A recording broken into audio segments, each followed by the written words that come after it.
दोस्तों, एक छोटे से गांव में एक प्राचीन कुआं था जिसे लोग डरावना कुआं कहते थे।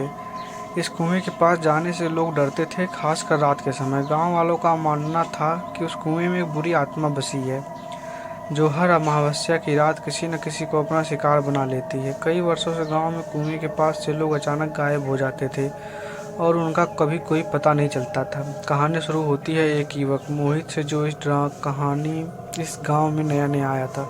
दोस्तों, प्लीज़ वीडियो लाइक कर दीजिए, चैनल सब्सक्राइब कर दीजिए, एक प्यारा सा कमेंट कर दीजिए। चलिए आगे बढ़ते हैं। मोहित को डरावनी कहानियों पर यकीन नहीं था। उसने गांव वालों से कुएं के बारे में सुना, लेकिन उसे लगा कि ये सब पुराने अंधविश्वास है। गांव के बुजुर्गों ने उसे कई बार चेतावनी दी, लेकिन वह हंसकर टाल देता था। एक दिन मोहित ने फैसला किया कि वह उस कुएं के पास जाएगा और इस रहस्य का सच जान कर रहेगा। रात का समय था, आसमान में बादल छाए हुए थे और हल्की हवा चल रही थी। मोहित एक मशाल लेकर कुएं की ओर चल पड़ा। रास्ते में उसे सन्नाटा महसूस हुआ, लेकिन वह अपने कदम पीछे हटाने को तैयार नहीं था। जैसे ही वह कुएं के पास पहुंचा, उसे वहां अजीब सा एहसास होने लगा। हवा में एक अजीब सी हिरन दी और उसके शरीर में अचानक ठंडक सी दौड़ गई।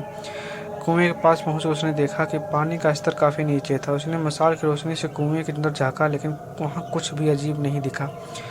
यह सब अफवाहें हैं, उसने खुद से कहा। लेकिन तभी अचानक कुएं से एक अजीब सी आवाज़ आई, जैसे कोई गहरी सांस ले रहा हो। मोहित ने ध्यान से सुनने की कोशिश की। उसके दिल की धड़कन तेज हो गई, लेकिन वह अब भी पीछे हटने के लिए तैयार नहीं था। उसने सोचा कि शायद यह हवा का असर है। जैसे ही वह वहां से लौटने के लिए मुड़ा, उसे अपने पैरों के पास कुछ गीला महसूस हुआ।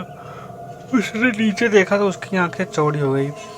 उसकी टांगों के चारों ओर पानी बह रहा था और वह धीरे धीरे उसकी ओर बढ़ रहा था। पानी तेजी से नीचे बढ़ने लगा, जैसे कुएं से कोई अदृश्य शक्ति उसे अपनी ओर खींच रही हो। मोहित घबराकर पीछे हटने लगा, लेकिन उसके पैरों की गति धीमी हो गई। तभी कुएं से एक हाथ निकला, काला, भयानक और सड़ चुका हुआ।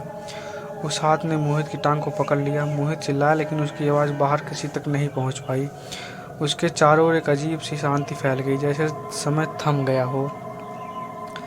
वह हाथ मोहित को धीरे धीरे कुएं के अंदर खींचने लगा। मोहित ने पूरी ताकत से खुद को छुड़ाने की कोशिश की, लेकिन वह शक्ति बहुत मजबूत थी। जैसे ही उसका चेहरा कुएं के किनारे के करीब पहुंचा, उसे कुएं के अंदर से अजीब अजीब चेहरे दिखाई देने लगे। गांव के वे लोग जो वर्षों पहले गायब हो चुके थे, उनके चेहरों पर डर और पीड़ा के भाव थे। मोहित की चीखें अब भी गूंज रही थी, लेकिन गांव के लोग उन आवाज़ों से अनजान थे। धीरे धीरे मोहित का शरीर कुएं के अंदर गायब हो गया।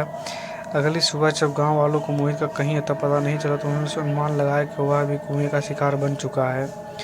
कुछ दिनों बाद गांव के लोग कुएं के पास गए तो उन्होंने देखा कि कुएं का पानी पूरी तरह सूख चुका है और वहां कोई रहस्य नहीं बचा था। लेकिन गांव वाले अब भी रात में उस कुएं के पास जाने से डरते थे और कहते हैं आज भी अगर कोई उस सूखे कुएं के पास जाता है तो उसे किसी के चिल्लाने की आवाज़ें सुनाई देती हैं, शायद मोहित की, जो आज भी उस कुएं में कैद है। दोस्तों, कहानी आपको कैसी लगी कमेंट करके बता दीजिएगा। अगर आपके पास भी ऐसी कोई कहानी है मज़ेदार